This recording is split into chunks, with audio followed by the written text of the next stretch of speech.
2 seconds. There you go. You're good. They say a liberal is a conservative who's been arrested, and a conservative is a liberal who's been mugged.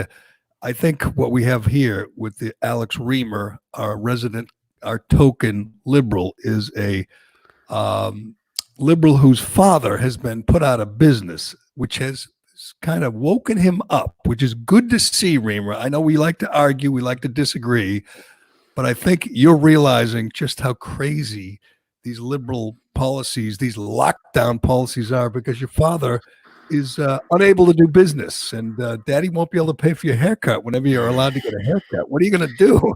I know. Well, luckily my roommate cut my hair about a month ago. So we'll see if he can cut my hair again. I don't know. I need to start going to friends who can cut hair. It's very tough. It's a situation, Gerry, where you have the four phases of reopening in Massachusetts, but it's very arbitrary. And it's like the government is picking winners and losers. If you're a business lucky enough to reopen, if you're a business lucky enough to reopen in phase one, put your MAGA hat on now, Reimer. Put your MAGA hat. That way you don't need to worry about, taking a shower. Just put the MAGA hat on and come with me, brother. It is a great observation. I know it's been said before, but it is so arbitrary. And it is so unfair, and we're going to do it again. I'm going to do it again every day. We got lots to get to. We're going to get to, all these. We're going to get to Call Her Daddy. Cullinade's been assigned. He's our Call Her Daddy correspondent. He's going to explain the whole controversy, and he's going to explain how they were worth that much money, which is more important. We're going to get to the feud between Donald Trump Jr., and Howie Hamptons, which is a good one, and it ain't going away. We got a couple of gym owners in the news. The gym owner in New Jersey who heroically opened up for his customers, and now they're arresting. First, they let him open up and let them all have a good time. Now they're arresting, some musclehead, which I thought was fine because he had his hat on backwards and was wearing a tank top. I said, those should be misdemeanors. Go ahead and arrest him. But they arrested the guy because he was working out and he wouldn't give the cops his name. That's how outrageous that is. And that's coming to Massachusetts because we have a gym owner out in Oxford who's defiantly opening up, and there's no way Charlie Baker, Chairman Charlie, is not going to allow that. They're going to try to crush this poor guy at Prime Fitness in Oxford. We got a lot to get to, but first, the big question is, I'll ask Cullen this. Yes. Before we started recording today, did Alex demand that you not allow Turtle Boy on today? Is that one of his demands? No demand. Alex can be demanding. Did he say no, Turtle Boy, or I'm taking my mic and going home? Alex seems cool, calm, and collected. Right. It's part of my lengthy demands. I have a lot to ask for. I gave everybody what they wanted, including Turtle Boy. I acted up a little bit, and got to dance around my parents' bed, my home, my childhood bedroom, which was nice as well. So he's been poking at you on Twitter and on this podcast. I see that. Trying to stoke the flames here, this little rivalry, but you're not playing along. I think he's messing with you, and I think you genuinely hate him.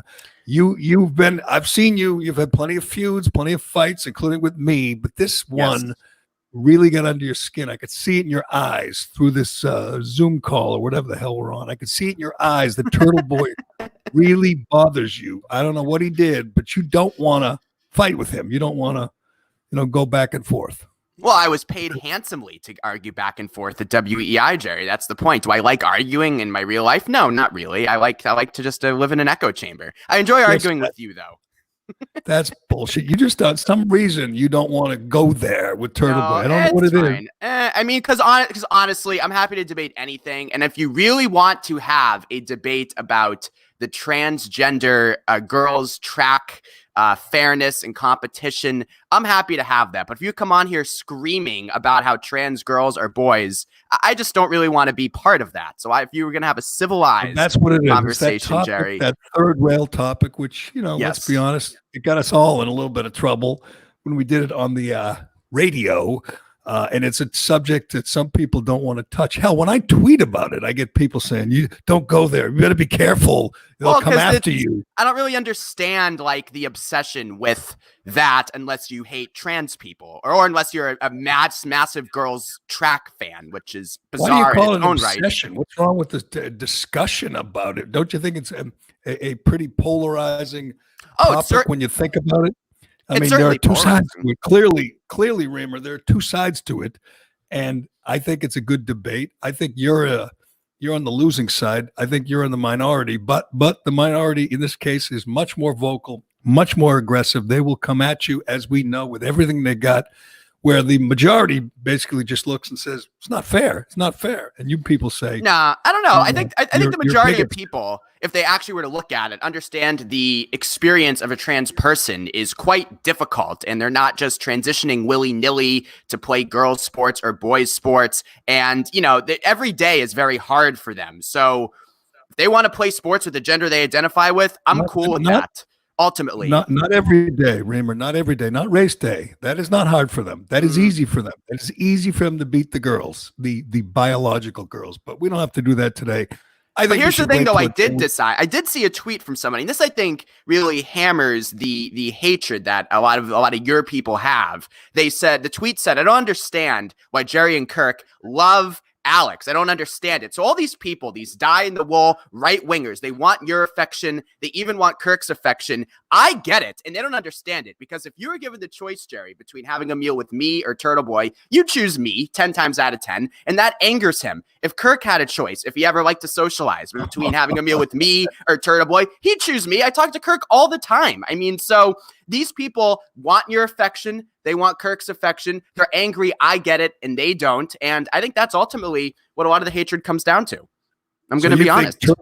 Turtle Boy hates you because we like you, but that goes without saying, because lots of people, and I could show you the feedback every day. We do this every time. Maybe you see it on the Apple Podcast comments or reviews. It's one after another. Why do you have? Can I tell you? By the way, no such thing as a bad review. Say whatever you want about Alex. That's good for us. I agree. I don't care. Yeah. I get this every day. I'll tell you the God's honest truth, Reimer. I have a guy, and I think I've told Callahan this a while ago. I've told other people. I have a guy. He's a friend of mine, but he's got money, and he loves the podcast, and he wants to invest in it. He says, "I want to be an investor." But he says, you got to get rid of Reimer. He goes, I'm not doing it if Reimer's on. I said, I'm good. Well, really, Gerry? I think he'll come around. There you go. I think he'll come around. I explain to him all the time that it's, we have fun. I like Reimer. We need an alternative point of view. We all can't get along. And he disagrees, because most podcasts, they speak to the choir, your big stars, all your, the Mark Levins and Sean Hannity speak to the choir. They don't want to argue. They don't want to debate. We do. And not every day, because most liberals aren't like you. They're afraid. We wanted to have, some of our old friends, Trenny, Tomasi on, but they don't want to do it. They don't want to fight. It's too exhausting.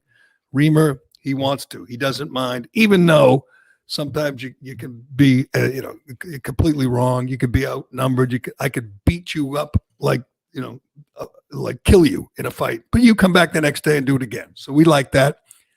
We always make it so much about like liberals don't want to fight. It's is it so much about the fight? Like, is it like what happened last week with Alex and Turtle Boy? It doesn't have to always be like that. Like you can have two people on opposite spectrums just having a regular. You guys don't fight, like you don't go crazy every episode. Well, no, today we're agreeing. No, I love Gerry. Unfortunately, we run out of the gate before we even came on today. We'll get to this. Reimer was complaining about the lockdown, how it's killing Dad's business. So as long as it hits close to home, and I love this logic that I rail against the lockdown, the governor, all our elected officials every day, and people say, what do you care? It doesn't affect you. You still get to do your podcast. You still, whatever, you get to go away on the weekend. And I'm like, what? I mean, so I can only complain if it ruins me. If I'm Frank Mendoza, the restaurant owner we're going to talk to from the North End, who went viral. I mean, obviously his life is affected. Obviously, the governor does not care about gym owners. He doesn't care about restaurateurs. He doesn't care about small business people. He is crushing the life out of them. He has picked winners and losers, as you said, Reimer, and the winners are big box stores. The winners are Lowe's and Home Depot. The winners are liquor stores. The governor decided that the liquor stores are going to benefit here. He's decided restaurants can just suck it. He doesn't care about them, or at least small ones. He's got some people who own restaurants on his task force, but they're big restaurants, and come out of this all this in the North End and Stella. They're going to die. They're going to die, and the big restaurant chains will benefit. They just have to hold out a little longer. But it's affecting Matt Reimer, Alex's dad, who is in the clothing business, and they are just shut down. You can go in a Walmart and buy clothes. You can Target. go in a Walmart. Target. You want to buy clothes at Target? You can. Socks, shirts, whatever. But you can't go in a clothing store and buy clothes. That spreads the virus. It's very, yeah. I mean, it's very arbitrary because the first phase is offices, and everywhere except Boston, of course, we're going to be slower here, can open up to 25% capacity. But you say in a big office at 25% capacity, way more people than a boutique clothing store in, let's say, Chatham on the Cape, where people will be this weekend for Memorial Day. So I don't understand that at all. I mean, I don't think anybody is advocating for concerts to resume, Red Sox games to be 35,000 people this summer. But, if we're going to start reopening, it just seems very arbitrary. It just does. It's totally arbitrary. And there's no better evidence. Well, first of all, again, Baker doesn't care. Baker has turned out to be, this petty tyrant who is picking winners and losers, who doesn't care about your father, doesn't care about him. He's busy, painting orange arrows in the street. He doesn't listen to people like Frank Mendoza or Matt Reimer, doesn't care. But if you want to see arbitrary, I watched this yesterday. The mayor of Boston did a press conference reacting to the phase 4 plan that the governor laid out the day before. And the mayor, unlike the governor, seems like a decent guy. He seems like he means well. But he's just a guy. He was like a union thug before he became mayor, before he became a politician. A long-time state rep. He doesn't know anything about epidemiology. He has no clue what he's talking about, and he just cares. That's all. He wants to go slowly. He wants to be cautious, and he cares about people and about young people. And he actually says the rule that the state has, where they're going to allow 25% of people in an office. So if you're in an office and you have 40 employees, you can only have 10 there. Sounds a little extreme to me. It sounds like you could easily keep your distance. I know you wouldn't insist on, 65-year-old employees who weigh 300 pounds coming to work. They don't go to work. Simple as that. The other people keep their distance, don't shake hands, wear masks, whatever. The mayor comes out and says, that sounds like too much. Like, what? Well, I mean, I don't know. I mean, offices are different. Of course you don't know. He doesn't know either, Alex. That's the point. Well, I would say in the mayor's defense, Gerry, I mean, he does have a health team that he relies on with data. It's not Marty Walsh autonomously making these. Yes, he does. No way. That's not true. I mean, first of all, if you rely on a health team and they're paying attention, then schools should be open. I mean, the dumbest thing we've done, the single dumbest thing from the beginning, is closing schools. Closing schools for what? These children don't get the virus. They don't give the virus. They're much better off in school than at home. Some homes are abusive. They're not learning. They're not interacting. They're not building their immunity.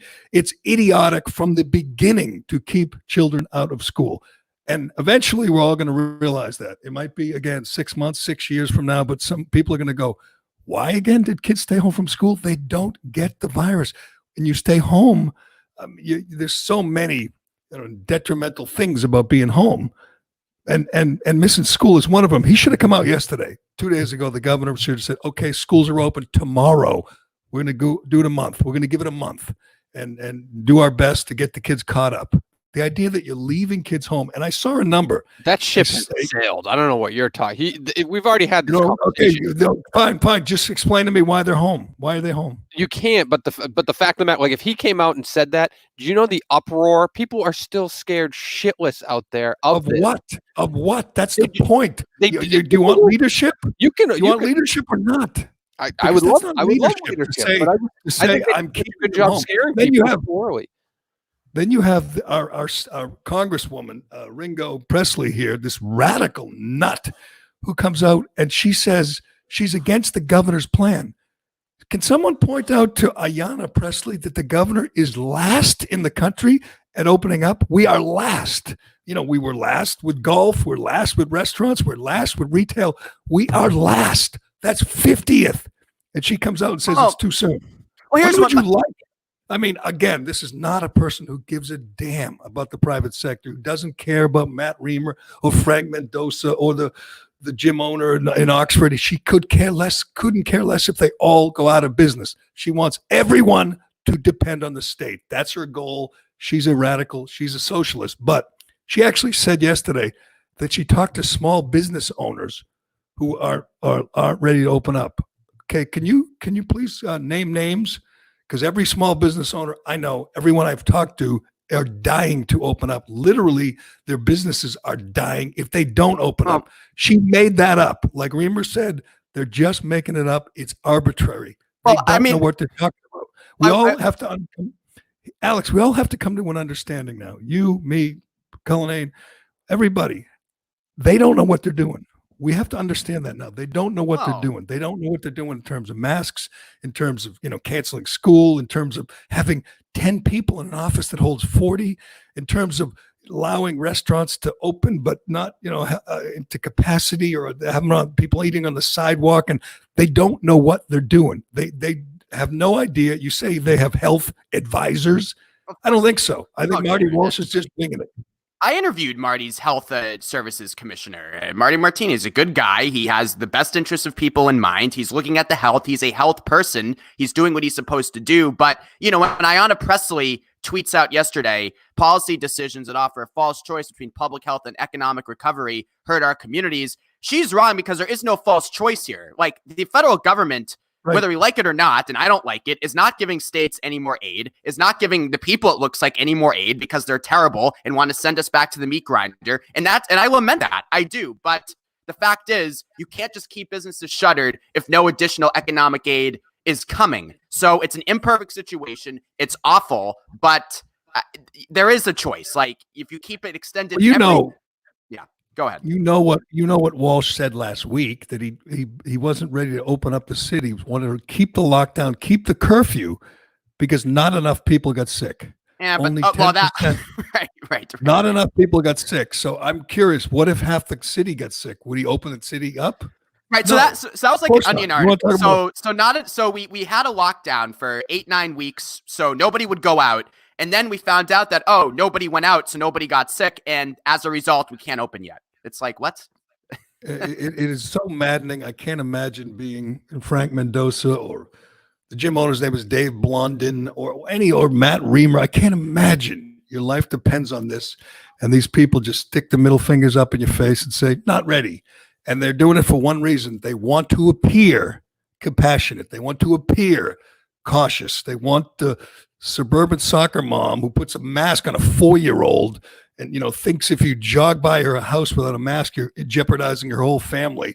Here's what they're doing. They're catering to the ill-informed, the ignorant, people who don't understand this, people who think kids can't play with other kids. I mentioned this poll, I forget where I saw it. 30% of mothers of young children have not allowed children to interact with other children. They don't allow their children to play with other children. That is insane. It's been 2 months. So you have like a 10-year-old and a 12-year-old. They don't interact with any other kids for 2 months, going on 3 months. These people are nuts. They're bad parents. They're not reading up. They're not learning. They're not informed. And their kids are paying a price. I mean, there's absolutely no reason schools shouldn't be open. They never should have been closed. But we're going to learn more. Everyone's going to catch up. Everyone's going to understand it eventually. Do you think your father and other retailers are going to make it, with this stupid idea that you have to only do curbside? The dumbest thing I heard. So if you own a clothing store or a shoe store, people have to order and like try the shoes on the sidewalk? It'll never happen. I mean, like, you look at, like, imagine any town in Cape Cod or Maine, where you are. I mean, just imagine, people in these resort areas go into retail stores and they casually browse, and once in a while someone buys something, and that's great. But nobody does appointment pickup or anything. I mean, who would do that? The liquor store near me did that. They changed different. That. That's liquor. You don't need to try on the handle of Tito's soda before you buy it. I mean, where you call and you order what you want on the phone, and then you meet them at the back door. It feels like a drug deal, but you meet them at the back door. I tell you what, I stopped going there. It just feels weird. There's other choices. So there are other liquor stores that are open and you can go in and buy it like a normal person. But that at least can be done, though. Like, again, you don't need to sample the Jack Daniels before you purchase it. You know what it tastes like. You need to physically try on a sweater, let's say, before you buy it. But here's a necessity. We're talking. Nobody's going to go to a boutique clothing store, like go out of their way to do. Maybe. What if you?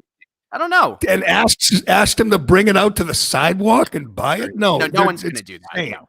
It's insane. And here's what would drive me nuts. I'll say it again. Can you imagine that you own a store and you're looking across the street and people are buying clothes, trying them on at Target or at Walmart, and you can't do that? Why? Why do you get one set of rules and they get another? Why does Baker make sure, this governor and a number of other governors, by the way, why do they make sure that the big box stores win and the little guy loses? Why? Well, I saw an article today that Chipotle sees this as an incredible opportunity for them to even further take over the casual quick dining scene. And so, I mean, it just, if you're a Democrat, you're supposed to support, I think, the little person, small business. And again, it's an imperfect, terrible situation. We have a terrible, incompetent president, but we do. So it's like you have to work within those parameters at one point. Your president would be all for Matt Reimer opening up, selling clothes, all the retailers. Well, is he busy, taking his hydroxychloroquine and bleach? Which way do you want it, Reimer? Do you want the government to allow your father to do business or not? Because the president won't allow it. The governor, the mayor, the congressman won't. They in their mind, it's like, so what? Big business or business is an abstract, and we don't need it. We have the government. People can go on welfare. People can get their loans and their grants and their unemployment. They don't think people are living and dying with their small business, like they're, Frank Mendoza or Dave Blodden or your father. They don't think they matter. The ones who matter are the ones who don't work. That's the bottom line here. Is they are concerned with the non-working class. That's what Marty Walsh. Well, I don't know about that. I mean, I would say in their defense, they're worried about the vulnerable community that will be forced to go back to work, even if it is unsafe. And then what? And then you get fired, and then you can't get unemployment, and then you're really screwed. Hold it. What are you talking about? Unsafe for whom? For the workers who would go back. Okay, who? Give me a typical worker. If you have a compromised immune system. Alex, I told you, if you're over 60, if you're fat, if you have an underlying condition, you don't work. Period. Everybody 40% of our country is technically obese. I mean, so that's a large percentage of the workforce. Okay, good. They don't go home. The 60% go to work. How's that? But if you put in those rules, that's fine. But that's not going to be the case. It's a case where businesses are opening up, factories, plants opening up. The most vulnerable among us are the ones going right back out to the meat grinder and will suffer the health consequences with no access to benefits if they don't want to go to work. That's the concern, and that is a legit concern. There's plenty of access to benefits. It's so insane that you say some people are vulnerable, some people are fat, some people are old. So the vast majority who don't fall into any of those categories have to stay home. And if you're a complete idiot, you say stay home and lock yourselves away and don't go out at night and make sure you wear a mask at home. All these crazy rules that make people feel better. Check out this little statistic. The 23 states with the highest death rate per million, all were complete lockdown states. The strictest states are the ones with the most deaths, the most cases, the most illnesses. Lockdowns have failed miserably. They don't work. But it doesn't matter. Somehow it makes the suburban soccer mom feel better. Somehow it makes, the ill-informed local politician. I don't know if you were paying attention when we introduced everybody to Michael Conley, this little pajama boy. I like Mike Conley. He's a great state rep. Bernie Sanders guy, Mike Conley. Right, a Bernie guy. Bernie bros, they don't ever want anyone to go to work. That's because they don't work. They don't understand why anyone works. Just let the government pay for it. Well, that guy doesn't ever want to go back to work. And I can't believe a hardworking guy like you would ever want to be on his side. It just... Can we talk to the guy who wants to go back to work right now? We want to talk about Frank Mendoza. Talk about a badge of honor, by the way. let me introduce Frank Mendoza. He went viral yesterday when the video of his rant outside his restaurant in the North End went everywhere. And now it's even bigger, Frank. You're going to another level because while we were sleeping, I believe we were sleeping, the president of the United States and his $80 million followers on Twitter got to see your rant. So, Frank, before you get too big for us, we were hoping to talk to you and see how you're doing. What's going on? Nothing. Good morning, guys. I'm doing great. Thanks for asking. Good morning. Well, how has your life changed since that little video went viral? It hasn't changed much. I know I got a lot of texts this morning, a lot of phone calls this morning, but it hasn't changed yet. Anyway, it's still early. It's only 8 o'clock. I've been up since 4 o'clock. So. You're still closed, correct? You're still closed. Yes, the restaurant is still closed. My deli does open. My deli is open at 11 o'clock and it closes at 8. The restaurant right now is completely closed, but we have been starting to do takeout on Thursday, Saturday, and Sunday, and then some days on Sunday. But as I think as time goes on, we're gonna have to try to do a lot more takeout. Were you able to access PPP loans, Frank? We got the second one. Okay. Yeah. So the first one we missed. So the second one we got. So that's why right now I'm planning on bringing some guys back and start to do work. But the only problem is there's not a lot of people around. So this neighborhood around 4 or 5 o'clock, we started seeing slow down. By 7 o'clock, it's basically a ghost town. I have been ranting about small business people and just the lack of empathy. The governor, the mayor, they don't seem to care about small business people, restaurant owners, gym owners. You can see it in the plan. It's like you're an afterthought. It's like, whatever, maybe July, Frank. Maybe we'll let you make a living in July. Do you feel like they just don't understand what you're going through, how much you've invested in this business? I actually don't think they understand. I think they don't care. They're not businessmen, so they don't know how to take care of a business. Running a state and a city, I consider it a business. So I don't think they're doing that good of a job. I like both of them. I voted for Marty Walsh. You know what I mean? I hosted him at my restaurant for one of his victories. Nice big dinner. We closed down the whole place for him. I was a Baker fan, but I just don't understand. The one thing that I don't understand, and I was listening to you guys talk earlier, there's like a double standard going on. Because you say, well, the workers, vulnerable this, vulnerable that. But why is Walmart open? Well, that's what I'm saying. The government. I just don't understand why Walmart is open, because people can't get sick if you go to Walmart. And if the majority of people are there's a fear going on that are not only are people don't want to go back to work. Okay, there's a fear out there that you're gonna get sick, but people are still going to Target. Well, right. but the question is though, Frank, how many? I'm sure you see the polls where still a majority of Americans say they support these lockdown measures. Majority of Americans still wouldn't go out. I mean, so if you open and there's no consumer confidence, are you concerned about that? Oh, 100%. Oh, we're getting ready for it to be slow. Yeah. Yeah, we're getting ready for it to be slow. But I think it'd be a good idea to if you're gonna do it. Do it. Go for it. I just don't understand what the difference is. If you go get a haircut, and if I go get a haircut and I'm sick, okay, I may probably get the guy sick. That's what they're saying. But I just don't understand the difference. I don't understand the difference from outside seating and inside seating. Well, yeah. Well, I mean, the virus. If being outside is safe, why in my neighborhood did the city take down all the basketball hoops? It's a good question. It's certainly safer, and we're learning that now. That was a dumb thing to do. It's one of many dumb things. When this thing began, Frank, I said it's going to be tough for the North End because other restaurants, bigger restaurants, some of the people that own the restaurants on the task force, they're not concerned because they can distance, they can spread the tables out. You really can't do that, can you? You need to get really back. Can't do that. We look at our dining room and we start seeing 6 feet apart. It's almost impossible. You're going to be taking up my whole place. And we started off with a restaurant that sat 18 people. Okay, imagine that poor guy. Okay, what's a guy that has 18 seats separates 6 feet apart? And now they have a guy that's representing us or helping the governor and I guess the mayor write up a setup for how we should get started. I've never met him before. You know, he has a chain of restaurants. You could barely afford to eat there unless you have a really good job. You could barely afford to eat there. Okay, all right. This is the kind of person that probably will look down on a person like me because I sell a chicken parm. You know, I know those guys, man. I used to get laughed at 25 years ago. You know what I mean? Because I was making chicken parms, and now I'm still here. And the people that were laughing at me are not in this neighborhood anymore. You know, this is the double standard. You know, if you're gonna open up the city for a few, you should open up for everybody. How many employees, Frank? How many employees do you have? Between the two places, just the two places, just the corner of Prince and Salem, I have 60 people. Now 60.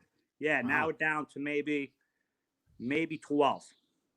How many would you be able to bring back if you like phase 2 is 3 weeks from next Monday? So let's say June 15th, whenever that is. How many do you think you'd be able to bring back?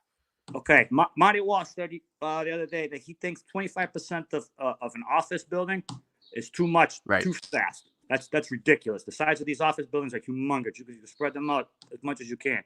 If the city requires me to open up at 25%, I'll have one waitress, one cook, one dishwasher. And to tell you the truth, I may not even open up. I'd rather just maybe wait out of protest for 100%. And another thing too, these guys tell you how much they care about you. They want you to open up 25%, right? I still have to pay 100% of my bills. Right. Okay. Oh, why does the city say, you know what, Frank? We're gonna tell your landlord, since you could only open for 25%, that we're gonna give the other 75% to him. Yeah. Would you consider going rogue? Would you consider breaking the rules? They're not laws, they're edicts from the governor or mayor. Would you consider defiantly opening up and facing the consequences? You know, to tell you the truth, I shouldn't be saying it, but yes. All right, because I'm all set. I'm all set with 25%. I'm all set with 50%, and I'm all set with 75%. I just don't understand it. I don't know who the scientist is that says 5 people could contaminate less than 30, and I have to worry about even filling up the place. And another thing too that I was just talking to my brother because he has a restaurant in Hoboken. He's going through the same thing. You guys know how many restaurants there are in the North End, right? It's over 100. Right. All right, so there's plenty of space to be social distancing yourself. If you walk by my place and you're with your wife or your kids and you say to yourself, "Oh, honey, this place is a little too crowded. I don't feel comfortable in here." You have maybe another 75 places to choose from. Okay, all right, okay. So I don't know where these scientists are. I don't know where they're getting this facts from and stuff like that. But I'm all set. I am totally against it. Okay, I knew about those phases before they announced them. Okay, because a friend of mine works for the state. And I told them, that's ridiculous. What's the difference between the beach and my restaurant? Well, I mean, we have a lot of studies. What's the difference between a little park for little kids and a beach? Well, I'll tell you. Well, I agree on that, but we have a lot of studies, Frank, that show that transmission for this virus outdoors is basically non-existent. I mean, non-existent. There is a difference between outdoors and an enclosed space with the same air that's circulating, like in a small dining room. I mean, that's. Well, don't go in. Hey, don't go in. If you feel that way, just don't go in. What am I supposed to do? Get a new air filtration system? No, but I'm saying, but you said there's no difference. Because a scientist and Marty Walsh tells me so. Well, I mean, we have studies that there's no outdoor transmission basically with this virus. In China, there was like 2 out of 1,100 cases. So outdoors, I agree, totally safe. Shutting down basketball courts was stupid, but there is a difference between the outdoors and an enclosed area. I mean, there just is. But the point is, Reimer, these people who said you can't play basketball, you can't go to the beach, you can't, walk outside, are the same people saying, 25% is about right. They're making it up. If this were, they're making it up. There's no reason for Frank or any other business owner to trust these people. They don't know what they're doing. No, I don't trust them at all. And now they're going to create so much more problems for us. Okay. There's been a rumor that they're saying that the hostesses is going to have to take temperatures. I won't do it. I swear to you, I will not do it. Okay. I will not do it. That's not my job. If the city wants me to take temperatures of the people, it's because they want me to look like a jerk. Let them walk around the city and take the temperatures of people. Okay?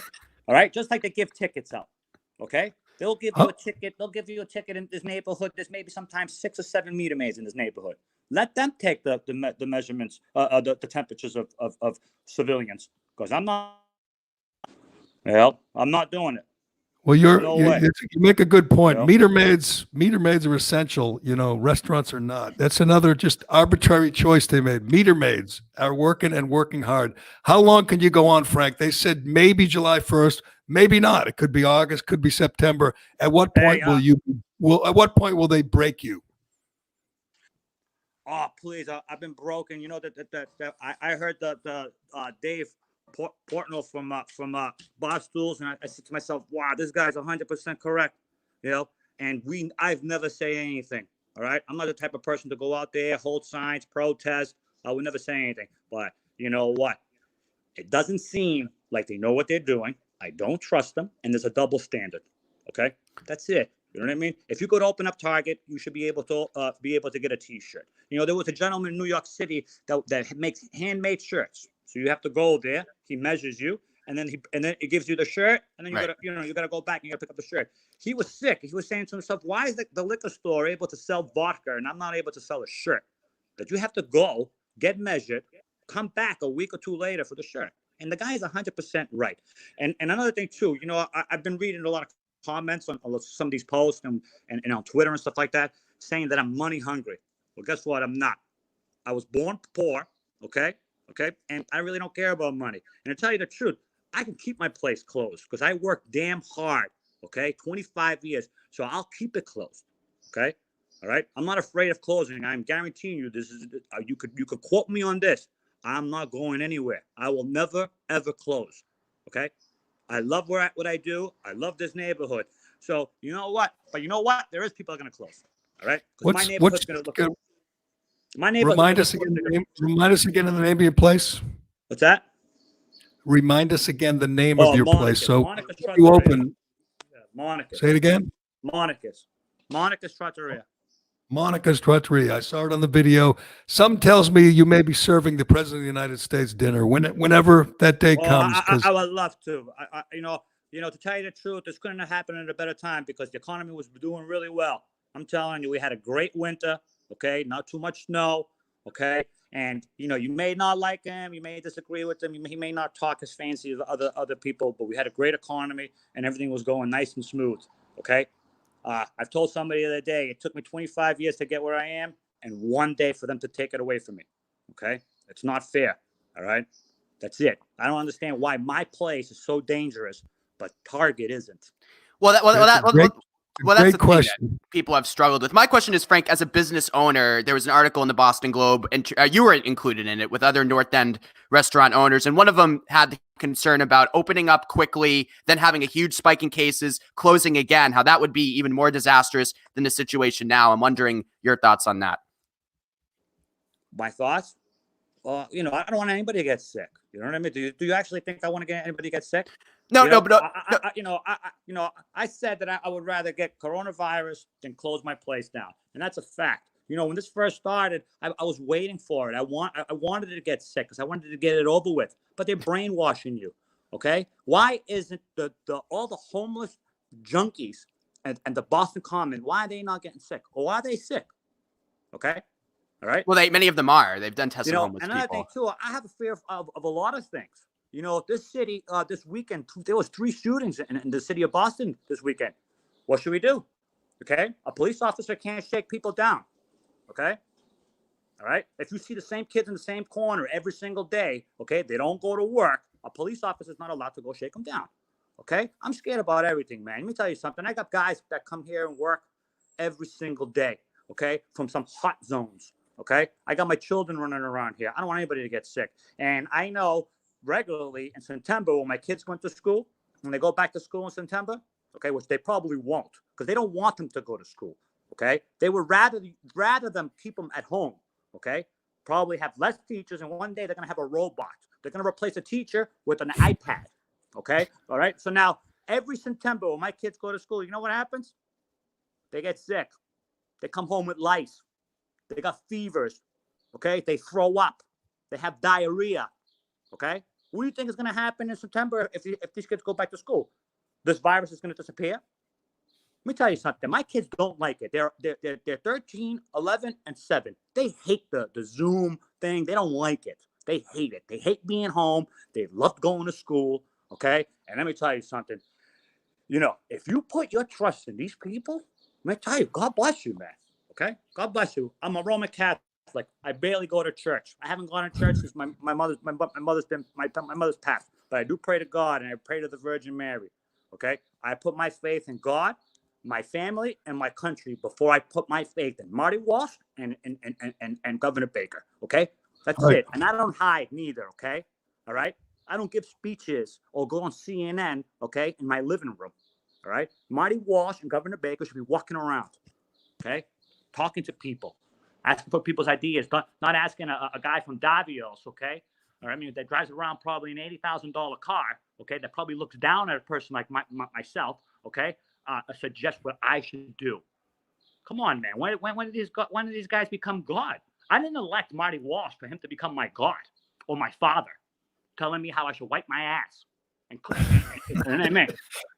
Now, come on, man. You know what I mean? Well, let me tell you something. You guys better watch out, man, because a lot of this stuff that's going on, okay, all right, happened only in third world countries, okay? When they tried to impeach a president, okay, a few months ago, wasting everybody's time, if that happened in a third world country, he would have got impeached, okay? We're lucky that we're here, man. I'm an American. I love this country. I came here when I was 3 years old. My father was a political refugee from Buenos Aires. They were hanging people there. They were killing people there in the 80s. Okay? Please, man. You got to be kidding. Well, I'll say if this restaurant thing doesn't work out, Frank, a lot of people are suggesting you run for mayor, you challenge Marty, maybe run for governor. Who knows? If I know how to read and write better, I would love to do it. It hasn't stopped Marty. Hey, my nephew, right, just graduated from Boston Latin, right? He just got a really nice little scholarship to, LSU, all right? So I always tell him, Matty, you're going to become the first Italian-Spanish mayor in the city of Boston. And he laughs, but I don't want to do this, man. Let me tell you something. I just want to go back to my normal life. I want to see the people that I see every single day. I want my kids to go to school. That's it. Well, I hope Monica's trattoria bounces back, because I know a lot of people would love to go there, love to eat there, and give you their business. Thank you so much, and I appreciate you. You putting us out there, man. Nobody was representing us over here in the North End. You know what I mean? We're here all alone, and we're a group of people that are very quiet, very private.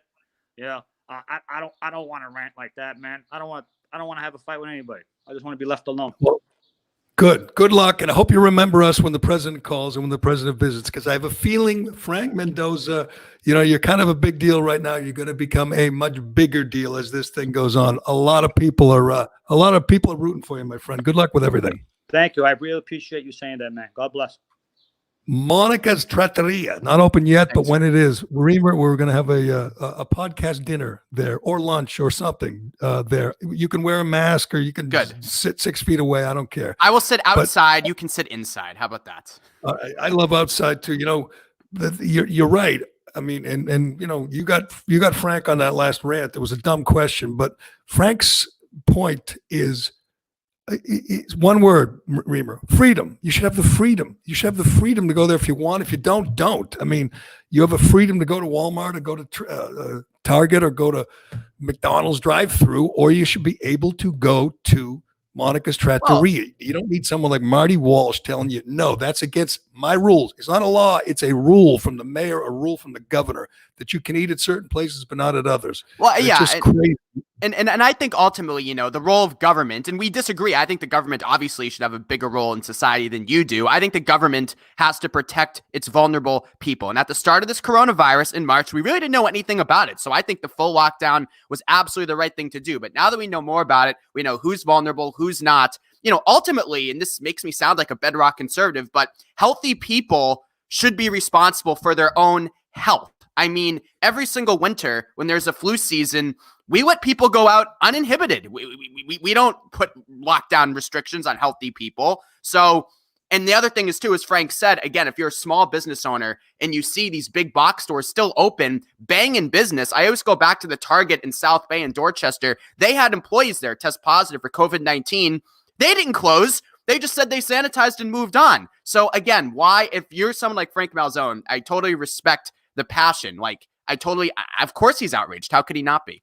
Frank Melzone is a Red Sox legend. that was Frank Mendoza. Frank Mendoza, yes. Right now, he's just a lowly restaurant owner in the North End trying to make a living. Soon, he's going to become a star. You watch.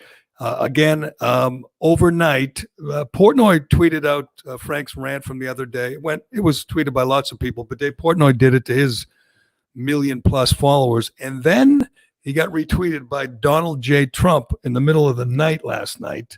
Portnoy has been seeking that president retweet for a long time. And that's right. We predicted he was going to get it from Don Jr., but he got it from Don Sr. Yep. And it's still early, but you would agree, Callahan, that this is going to go to another level, correct? Because not only are 80 million people going to see it, but a lot of people are going to relate to it. They're going to root for him. Are going to want to hear more from him, so they can hear it right here. Because that was a pretty good rant Frank just went on right here.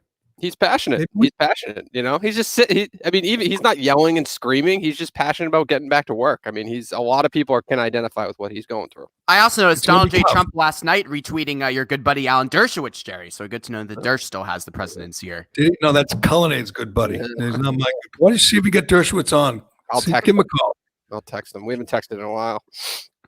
Give him a call, Callahan. All right, I think that was good. I think Frank is going to hit a nerve with a lot of people, and I know it's tough for North End restaurants. They can't social distance. They won't.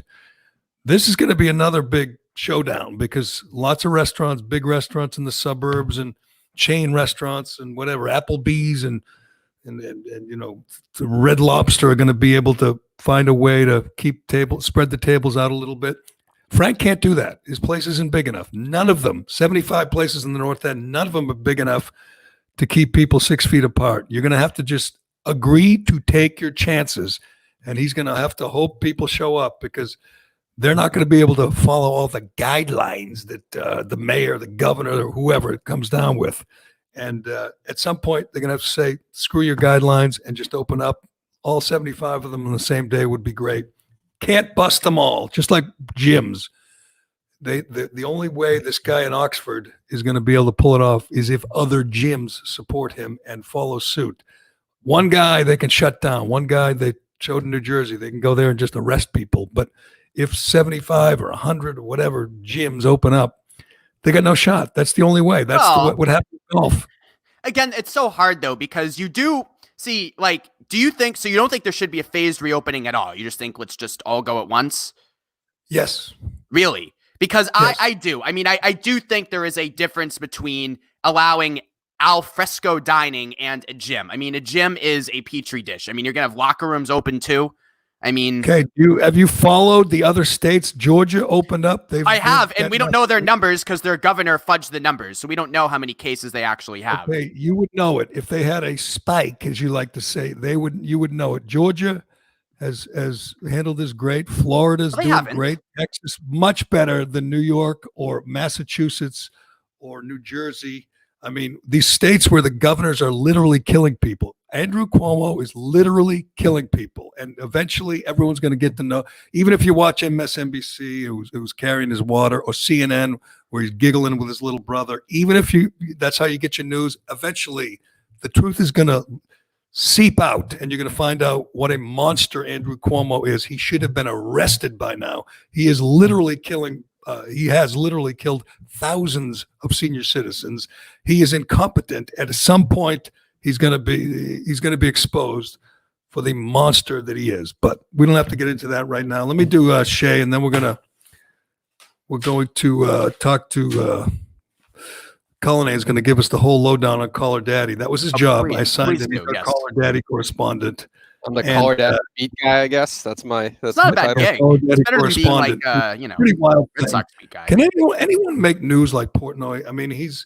It's amazing. He could just turn on his phone, send out a 1-minute video, and suddenly it's big news around the world. He's amazing at keeping his face in the news. But you can give us the whole lowdown on that, Callahan, after I tell you about our guys at Shea Concrete. Shea Concrete, a 4th-generation owned and operated business that's working hard day in and day out to be a trusted precast concrete partner. It's a local company but they got places all over New England, 4 state-of-the-art manufacturing facilities. They're all open. You can stop in and check them out. You can stop in and talk to the good people at Shea Concrete. They're not hiding. They might have a mask on, but they'll be there and they'll take good care of you. If you're a contractor, got a little free time, let me tell you some of the products Shea can deliver to your job site today, ready for installation. Water and wastewater products, barriers and bullards, stairs and bulkheads, electrical and communication products. The list goes on and on.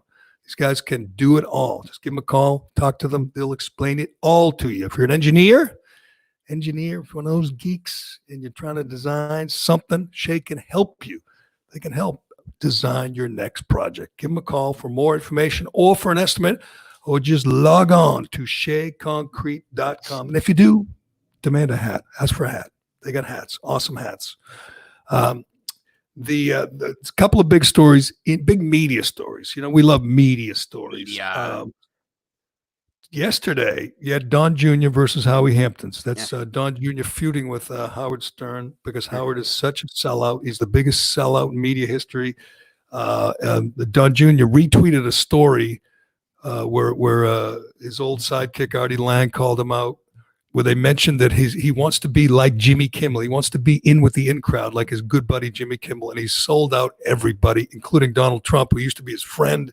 He used to be his favorite guest. Now he's turned on Trump followers, and Don Jr. is not standing for it anymore. So he's been attacking him on Twitter. I've been enjoying that. That's not going away. Howard Stern is absolutely right. Donald Trump does not give a shit about his supporters. I mean, that's obvious. I mean, I don't even understand how that's controversial. I don't even understand what that means. What does that mean? Do you think he gives a shit about America? No, absolutely not. He cares about enriching himself and his family, and he's done a nice job of enriching. He's lost like over $1 billion. Unlike those grifters, Biden and Obama and Clinton, he didn't get rich. I mean, Gerry, how can you?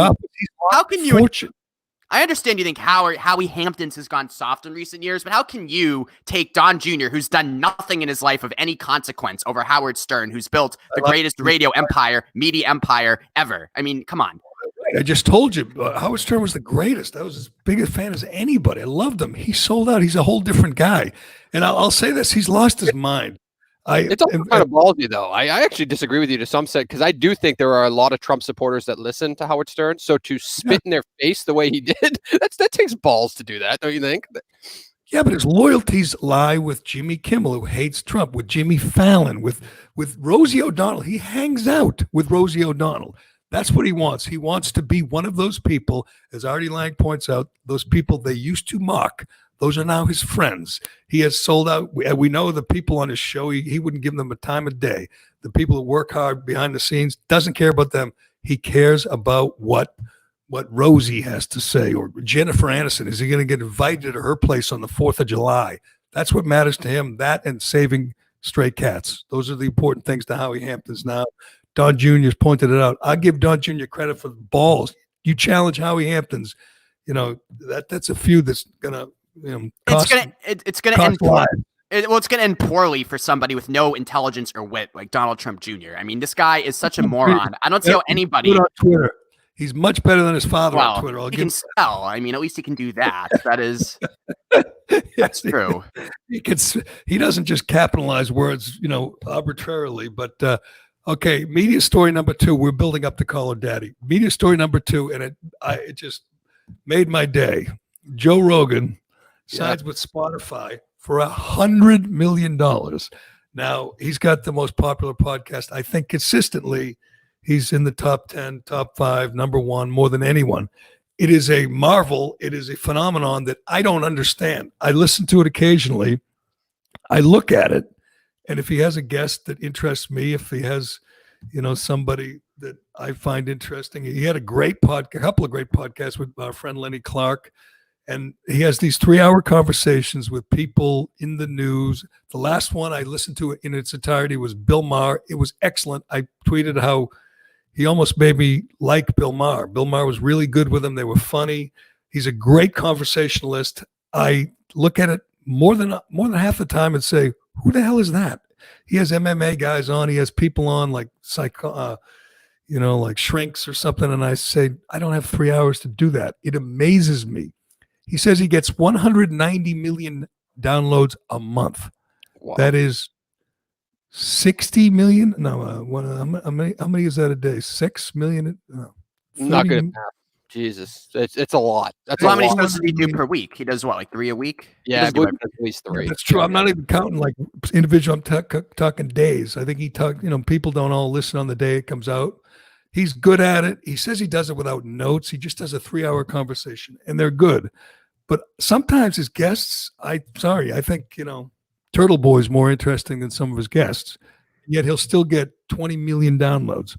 He is a phenomenon. He's now going to get, we don't know the exact terms, but he's going to get, 20, 30 million a year to have 3 conversations a week.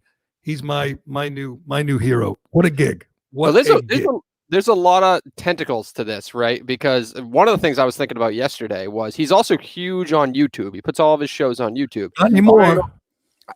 Yeah, I don't know if you've been seeing what's going on with YouTube lately, but they're taking down a lot of videos. And this is a guy who is not a fan of censorship in any form. So is this, yes, there's a lot of money on the table. Yes, it's taking away business from the Apples of the world and things like that to go to Spotify. But is this more of a censorship play? Like, I wonder in his brain, because that's such a passionate topic of his, does he want to go to a place that's not going to limit him in any way, where he's going to have to question, if I bring on a guest, whether Gerry Callahan likes that guest or not, he's having conversations that people aren't having out there. And he won't have to worry anymore whether or not that conversation is going to be a problem or not. Well, I'll say this, Dave. Even if it's not, hold on, Alex. Even if it's not about censorship, you can present it that way. You can spin it that way, which would be a great move. Yep. And he'll say, "I'm getting away from YouTube." He said using the C word cost him, I forget the number, like $10 million in advertising, because some advertisers said you can't use that word, and he doesn't care. He really is, his own man. He does his own thing. No one controls him. He does stand-up comedy still. And I watched his Netflix special a few months ago. I mentioned before, and I didn't think it would be any good because he doesn't strike me as that funny on the podcast, but it was excellent. And when I heard him with Lenny and Mike Clark talking about the old days, his start in comedy in Boston, it was great. He's a pretty good comedian. He's not, Bill Barr level or Dave Chappelle level, but he's pretty good, and he could make a living doing that. He doesn't need, anybody telling him what to do. Well, I think the 100 million was probably a bigger reason why he went to Spotify than any sort of censorship stand. Yeah, but he's making crazy money regardless. Like, how much money, for God's sakes, can one person have? I think he is. Now you're on my side of the word. Now on my side of the fence. How much money should somebody have? I agree. I guess my point is, if he didn't take 100 million, he'd be fine. He'd be okay. But the thing that I was saying before, the thing about Rogan, at least, is like we talk about this all the time, Gerry. He was literally the guy to start podcasts. Like, he was one of the, besides Alex Reimer. Thank you, Dave. Yes. Sorry, I apologize. Yes. Come on, you were on that. Him, Shapiro, Simmons. These guys, they were at the front of the line, and they are winning handsomely. Well, Simmons got Ringer signed with Spotify too. And you talk about, we were going in this direction anyway, where podcasts were increasing in popularity. The cumulative audience for terrestrial radio was declining. This pandemic, I think, is going to send that further crashing. And a lot of white collar people, I don't think are ever going to go back to the office, to be honest with you. I think this work from home for a lot of people in white collar professions is here to stay. And that is also better news, I think, for podcasts than terrestrial radio, which a lot of people don't stream on their phones. They just listen when they're commuting. You're right. The pandemic has hurt podcasts. I think the average are down, 20, 30%. It's nothing compared to talk radio or radio. It is destroyed, especially here in New England sports radio, because there's no baseball. And, my old station, your old station, Alex, is just dead in the water. They have no Red Sox. Even if they had the Red Sox, they were going to take a hit. But their numbers are lower than ever in the history of the station. And I don't know what it is, 25, 30-year history of the station. The numbers have never been lower. And they have no advertising. The advertisers have bailed. Car dealers have bailed. And, restaurants, obviously, they're out. So, it is a new dark day for sports radio, talk radio, and podcasts are stepping into the abyss to a large extent. And the other thing is, and Dave's right, the big podcasts, the ones that got in early, eventually everyone's figuring it out. I say this all the time. I spent, months learning about podcasts, listening to all of them at some point. Sampled them all. Trying to figure out what works and what doesn't work. And it's still a mystery in some cases. You listen to some of them and you go, how is that? Every day we'd walk into Legacy Club, Jerry would go, right? This podcast sucks. It's like the 5th most popular in the world. It's terrible. You hear about Buck Sexton? He's killing it right now. Yeah. But and some I understand, some not so much. But anyway, they're young people listen. So as the people get older, there's going to be more podcast listeners and fewer radio listeners. It's just a fact, which is a good thing for us. We're happy about that. We're happy for Joe Rogan. Yeah, and from a business perspective, there's really there's no risk, right? Like when HBO tried to do a deal with Bill Simmons to create a new television type series and it just completely bombed. They gave him a boatload of money. There's risks associated with it because you're sending somebody to a new place to go consume that person's content. Joe Rogan isn't even really moving anything. He's taking his show off Apple. He's taking it off Stitcher and all these other places. Right. But all those people are still going to be there from Spotify automatically. And then it's going to be very easy to get the other people over. And they know the exact financial situation. It's a science, basically. Right. And the bigger he gets. Yeah. The bigger he gets, the more guests, the more big guests he gets. Yep. I mean, he's guest dependent, obviously. He says he wants to leave LA and move to Texas, like other Dave Rubin said it too, because of the taxes and the regulations. But I don't think he can because he needs those big guests to come in their, their Ubers or their limos and do the show. I mean, you could do some of them remotely, obviously, but like he had the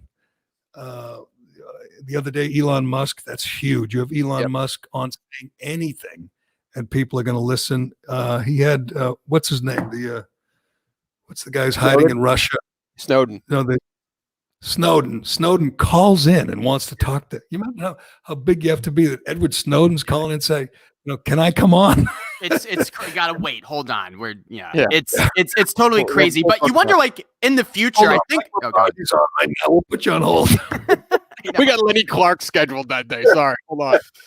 It's crazy, but I think that's gonna be the future of podcasting. It's good. And my question is, when is it almost all the big ones going to go to either exclusivity with an outlet or subscriber based? Like the newspaper model is now becoming subscriber based. I think podcasting.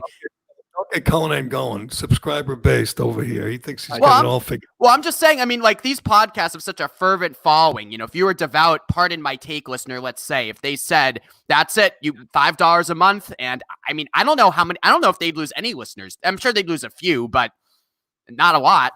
Yeah. Well, no, I mean, listen, it's a cup of coffee a month. 3 podcasts, and Callahan knows this, like our buddy Nick DiPaolo, he's so over the top and offensive that he can't get the advertisers, so he had to go subscriber, and he's doing great. And you could get some free ones, but you pay extra to get, whatever, gold membership. And he's great because he will not allow anyone to censor him. And I think that's what Rogan, what a lot of people would like. They don't want anyone telling them what to do or pulling their YouTube videos down. It is scary out there. When you think about right now, you have epidemiologists, you have doctors doing videos explaining why they're against the lockdown, and YouTube's pulling them down, and Google is censoring them. It's scary. If they're like anti-vaxxers, like that Dr. Judy, whatever her name is, Malkovich. You should think she should have a right to speak. If her speech is directly endangering potentially millions of people, I'm okay with her getting. YouTube CEO said anyone who speaks out against the CDC guidelines, the WHO guidelines, we will not allow their videos to be posted. That's insane. That's that's so un-American. But don't get. We don't need to. That's happening with every. Too well today. We won't get going on that. Yeah, that's happening with every platform. I mean, you were talking about Dennis Prager last week. He just posted today that Facebook is taking down a lot of his content and banning a lot of his content because he's posting fake news. But you don't want. He's suing, and it's a big case. Dennis Prager's whole life is fighting these tech companies. And isn't he the idiot who licked a spoon and to prove he is going to get coronavirus or something? Didn't he do that, Dennis Prager? He's in his 70s. Yeah. I don't think he would do that. He did. I'm going to Google it. I'm telling you. He's Adam Carolla's partner. They made a movie, and it's you should root for people like that. You don't want anyone to be censored. I don't want anyone That's like saying I would want, Bill Maher censored. We don't want censorship. You just unsubscribed from HBO due to Bill Maher, you snowflake. Yeah, well, I get to see him on YouTube every week now. YouTube will never take him down. I didn't do it because of Bill Maher. Just to set the record straight. I did it because of John. We'll do a little segue here. I unsubscribed from HBO because of that rat bastard who ran HBO Boxing, who just killed my favorite podcast, Call Her Daddy. That's my segue. All right. You're up, Cullen. I know you're nervous. You've been backstage. You're like the last guest on Jimmy Kimmel or something. The last guest on the Tonight Show. Out comes Shane. Tried to keep up Her Daddy feud. I listened to Portnoy. It sounds like it's no more. It's done. They can't come to an agreement. But what happened? This sounded like a great gig. Chicks were working once a week, talking about, having sex and whatever, going down on their boyfriends, and they were making a fortune, but it wasn't good enough. Apparently. I mean, I think this is a trend I was talking about last night with Turtle Boy. This is a trend just with kind of online influencers. They use somebody else's platform, get so big so fast, and then they don't want to see somebody else taking more and more of their money. So it's a tough thing to explain in a couple seconds, but basically what happened was these two girls got so big that they decided they demanded more money, which, by the way, they demanded more money, and we find out, were making $500,000 a year each. Now, their base salary was $75,000 plus incentives based on listenership, but their listenership was so high that it turned out they were making $500,000. So the reason merchandise and other deals, right? Millions, and they're trying to do alcohol deals now, which is a trend in podcasting. So, that's why Dave is kissing their ass. They're breaking up because they were trying to stab Dave in the back, and Dave kept going back to him with better and better deals while one of the girls' boyfriend, who I alluded to, who works for HBO Sports and killed boxing for HBO. That's Mr. Suit, or what do they call him? They call him Suit Man, yes. And they're already selling merch. Yeah, they're already selling merch and probably making a lot of money off that. But he's behind the scenes trying to work deals with Wondery, which is a podcast network. So there's all this slimy and shady shit going on. And Portnoy, for all his faults, though, he is the most transparent human being on the planet, it seems like, because he just goes on the Call Her Daddy podcast feed and just decides to air out all the dirty laundry, and even admits, he offered them 3 deals that gave them what they want, and it still wasn't enough. And then it turned out that one of the girls decided she wanted to take a deal, but the other wouldn't, because she's married, she's dating Suit Man, and now the girls are splitting up. So like everything that was broken up. Yeah, so it appears they're broken up. They're done. It appears that they are broken up, and that I would assume the talented one, to be honest, Alex, who hosts the show, I'd assume she's going to sign a deal and stay with Barstool. And then the other girl, who's controlled by Suit Man, maybe she comes to it. I mean, Barstool likes money, so maybe she comes to a deal. Kind of Portnoy alluded to that last night. Maybe she signs a deal with Barstool and does her own separate podcast with them because she's still under contract. Would that work? Would that work, or do they have to be together? Yeah, I mean, come on. They don't have to be together. I mean, Alex is the talented one. She's like YouTube talented, right? You know what I mean? That people keep joking. How do you listen to this shit? No, she is internet talented, and she can do it on her own. Plug anyone else with her. That show will move on and be fine. The other girl isn't. She's a great number 2. She's annoying as shit, but she just worked because of Alex. She'll find a way to be successful. You know what I mean? They're so massive. They have 1 million followers each on Instagram and Twitter and all this shit. They'll find a way to make money on her. And there are other copycat podcasts, right? They spawned this new breed of podcasts where chicks come on and talk about anal and stuff, right? Listen, I was ahead of their time. I was talking about anal on sports talk radio like 4 years ago. So I was way ahead of my time. Oh, I mean, when can I start that podcast? You want to do one, Gerry? It's lucrative. You need to find someone else like you. These 2 chicks, they had similar experiences. I don't know if there is anyone like you, but find someone like you guys. Sit down and talk about your sex lives. I don't see why not. Maybe Portnoy will make you a deal. I have $500,000 a year.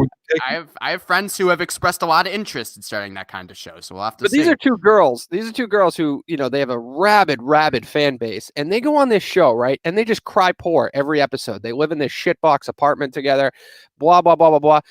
We find out they're making $500,000, which goes against basically everything they've ever said on their podcast.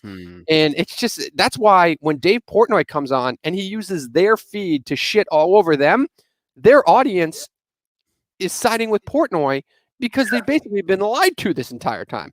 Right. Like it's pretty wild how it's all played out. Turn on Portnoy, turn on the Stoolies. It's not going to be pretty. That's not going to end well. unless you come back, on bended knee. Yeah. It's not going to go well. But I can't believe how popular they are. I can't believe how much money they're making, and they just blew it. I mean, they had a great thing going, and it's gone. But I think that's a story for a lot of these internet celebrities, right? Like they use somebody else's base and hard work, and then they get so big that they want it all after that, and they're willing to it is literally a lesson in some of the worst decision making and business moves you will ever find. It's going to be a great case study one day of what not to do. All right, well, we'll see how they fare in the future. I think you're right. One of them, what's her name, Alex, is going to do fine. The other one, have you listened, Gerry, to a show? I listened to bits and pieces, and I did not become a big follower like Cullinane. I think you're a little out of their demo. Maybe. Guys are listening to that, with one hand down their pants. It's basically, it's right. And they are hot. I'll give them that. At least they are in the pictures. I've never seen them in person. But they're podcasts. I never understood that. Like the hot woman on the radio thing. Like, why you can't see them? Like, what's these men are just sex deprived. Come on, it's something innately. Like if they're hot and they're talking about all this stuff. These sex deprived men. It's quite sad, actually. I think they make the world go round. You know that. I certainly do. I certainly do. You know that. You've been locked down for 2 months. It's been hard. This is the longest. This is the most abstinent I've been since I came out. I mean, it's. That would be a good podcast. Get your roommate to do the one who walked behind my. I'll have to see if he's free later. Yeah. We did not hear from Turtle Boy. I think he's afraid of you, Alex. I do. I think Turtle Boy is running scared. He heard you today and he said, "Uh-oh, that's fine. I better not call in." That's fine. He called me. The Turtle Riders are always in the comments. They're always lurking. All the commenters. Yeah. We had a lot of Turtle Riders, but we had a lot of people who want to hear Turtle Boy call in and go after you. But maybe next time, Alex. Maybe next time. I'm glad you showed up. I was a little nervous. You got a little rattled last time. I was afraid I might not see you today, but isn't the image of me stomping around in my childhood bedroom what everyone wanted to see anyway? I mean, that's just, I think. Yes, although I tell people all the time, Reimer's not afraid. He'll fight you. He'll go at you. He doesn't, run. And there you were running. You're running like, Tangway did back in the day. Or I came back. That's what I asked I asked the next day if that was running through your head as you were storming off. Is that the number one rule is never to leave the studio, which I never really heard that was a rule until the Kirk and Callahan show. But but they loved it. I mean, Tangway came back like 8 times. I mean, No, we had a boss that said that was the rule, and he didn't want to let him back, and we had to like beg, and because we liked Tangway, he's just a good guy, and they let him back in, and he storms off again, And then he got mad that producer Chris Curtis was chasing him with a live mic, which was part of the show. He knew it. He just. Yeah.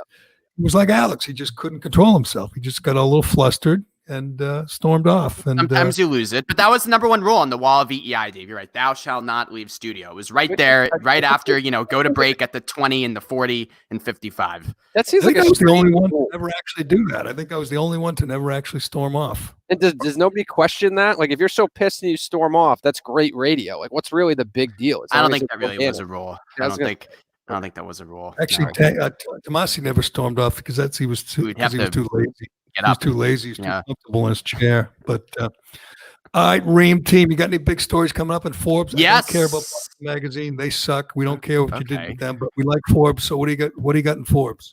I love everybody who wants to pay me. Let's keep that going. But I have a good story today on Tom Brady. He's a snake oil salesman. Medical experts not impressed with these immunity vitamins. I'm generally a Tom Brady defender. I look at these things and just say, do you really need that, Tom? I know he thinks he's got all the answers, all the elixirs, and, he thinks he's helping people when he sells stuff. But I look at that and say, I mean, you have all the money. You don't need it. You're a new team, a new challenge. Everything's great in your life. Do you really need to be selling some immunity booster because of the virus? I mean, that's something that you expect from, I don't know, who would you expect to? He's not selling it because of the virus. He'd be selling it anyway, and it's just people are nitpicking it because it's no, this is a virus thing, strictly a virus thing, and it's weird. Is that true? You researched it, Alex. Is that accurate? He created this product because of COVID-19 and now wants to monetize that product. I mean, the CEO of TB12 did defend the timing of the decision, saying now it's more important than ever to boost your immunity. So I don't think it's coincidental. But here's the thing: like the stuff in it, vitamin C, zinc. Every dietitian I've spoken to says you get all of that in your diet anyway. I mean, so there's no need to pay $45. And if you wanted vitamin C, you can buy vitamin C pills for far cheaper. So do we shit on everybody who sells pills? It's a bad look when these. I mean, and even more. I mean, these things they're not proven to be any more effective than, again, just eating a balanced diet. And Tom Brady, net worth of God knows how much, selling it for $45 with 36 million unemployed in the country. It's not a good one. Again, but Reimer's defense is he really believes it. He's not saying, let's see if we can make a buck here. He's saying, I really believe this. He's going to make a buck. But remember, he said, he had the best electrolytes and the best protein powder. And we were asking, what's the difference in your electrolytes and someone else's electrolytes? There's no difference. But he would literally brag that he had the best electrolytes. And they cost the most. I'll give him that. His powder cost the most. All this stuff. He has a foam roller that's like $200 on his website. So he doesn't. What do you want to do? It's a business. He's trying to make money. It doesn't make him a bad person that he believes these things and creates products around them and tries to sell them. He's a dime a dozen. Should we shut down GNC while we're at it? Should we shut down the vitamin shop? I don't know. Is GNC selling supplements that aren't FDA approved? I don't know. They selling concussion water? We'll check in on this. Now I want to look more into this, but I don't know. I don't see it as that big of a deal. I don't know. Okay, I like Brady too, Dave. You still have to find. You still have to find just a little bit, a little bit unnecessary selling immunity boosters in the middle of a pandemic. I would say if he created the product specifically because of it and then started to sell it, I would have more of a problem. But if he already was selling these products anyway and he's got to promote them, that's why you fucking do it. So go for it. Did you see what our old station did, Alex? They had like a simulated game, like a computer-generated game with Brady playing against the Patriots. I saw that with Fitzy commentating. I think this every night when I flip the channels, and I used to go by ESPN or go by, Nesson when I'm just checking out what's on.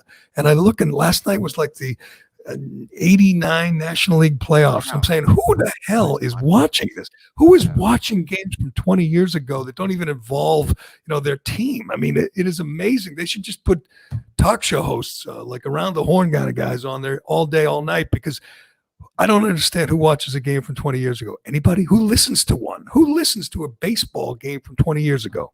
No, and you'll see people tweeting, and they're probably lying, going, "Oh, I just spent my whole night getting lost in the 2011 postseason." It's like, really? Like that's what you did all night? Like what the? I couldn't imagine watching 1 second of it, or listening. Even worse, listening to it. Why would you bump a talk show? Bump Mutt? Why does Mutt get bumped for a talk show? I mean, a game from 20, 30 years ago. They can't be. I mean, it's not selling ads. We know that. They got no ads. They got no listeners. I guess it just fills the time. But anyway, hey, we got to thank Frank Mendoza. Good get there, Cullinane. Frank Mendoza, owner of Monica's Trattoria and Deli, by the way, in the North End. You can go to the deli. You like Frank and you're in Boston, go buy something at the deli. We got to keep Frank's business alive here in these tough times. Although I think when the restaurant goes under, I think he has a future in, I don't know what, politics, podcast. Maybe on the Gerry Callahan podcast. Life coach. Be the fifth guy. He could be a co-host. Absolutely. We would love it. He's going to get big. Hopefully not too big for us, but I think he can walk down to the Legacy Club one day. He can, when my wife lets us go back there, he can walk down. Why not? Can't you picture him, Trump going to Monica's Trattoria at some point, just stopping in for a bowl of spaghetti? I don't know if he'd be able to fit. As Nancy Pelosi says, he's what they say, morbidly obese. I don't know if he'd be able to fit through the doors. You know what? I have no problem with that because that's the way it works with Trump. But can you imagine if Trump called, I don't know, Stacey Abrams morbidly obese, or just Donald Trump Jr. or anybody? If Matt Gaetz called Stacey Abrams morbidly obese, I'd say there's a difference. Well, there's a difference, though. I mean, Donald Trump is the most. She's obese. Right, but Stacey Abrams, would never. She doesn't. Donald Trump's the most heinous person ever. I mean, so it's okay to say anything about him. I mean, obviously. I mean, please. I don't mind because I know he's going to fire back. He didn't yet, but he will. That's coming. He said she's a waste of time yesterday. He'll have some choice words. He's going to mention her Botox or her, whatever her plastic. He only does that for Mika. He only mentions his Botox for Mika. It's coming. I think he's just getting started with Crazy Nancy, but we will see. Thanks to Frank Mendoza. Good luck, by the way, to Dave Blondin. He's the Oxford gym owner who's opening up, who is going to be dealt with very severely by Charlie Longshanks and the rest of these state officials that will not stand for back talk from these lowly commoners. So I don't expect good things from him, but I give him credit. I hope more gym owners follow suit. The best thing for Dave Blondin at the Prime Fitness in Oxford, if other gyms bond together and open up. That's the only way this is going to work. So let's do it, gym owners, and good luck to Dave Blondin. Thanks, Reimer. You can read Reimer at Forbes.com, correct? Is it just Forbes.com? Forbes, Outsports, sometimes Boston Mag. Who knows what else I have in the works? Pride Month's coming up. You don't know, Jerry. You don't know where you'll find me. Yeah, Pride Month. That's big. That hasn't been canceled. What about Bear Week? Is that canceled? All canceled. Provincetown canceled all festivals. See, it's funny how some of these little petty tyrants try to top each other. In Somerville, they canceled everything up till next year. So Christmas is canceled in Somerville because their mayor, Curtatone, can't be outdone. He must overreact, and he must suppress more than anyone else. So he canceled Christmas. Go ahead, top that. When they cancel the Boston Marathon, and that's coming. So. Yeah, that is coming, which is stupid. You could easily do the marathon, just stagger people and, cut the field a little bit and do it in September. Do it, but anyway. You could do it. You can do it. You can do anything. They're doing it in other states. They're doing it in other countries. We could do it here, but we don't need to get back into that right now. Anyway, good luck to Frank Mendoza and Dave Blondin. Thanks, Reimer. Thanks, Callahan. This is the Callahan Podcast. We will do it again tomorrow.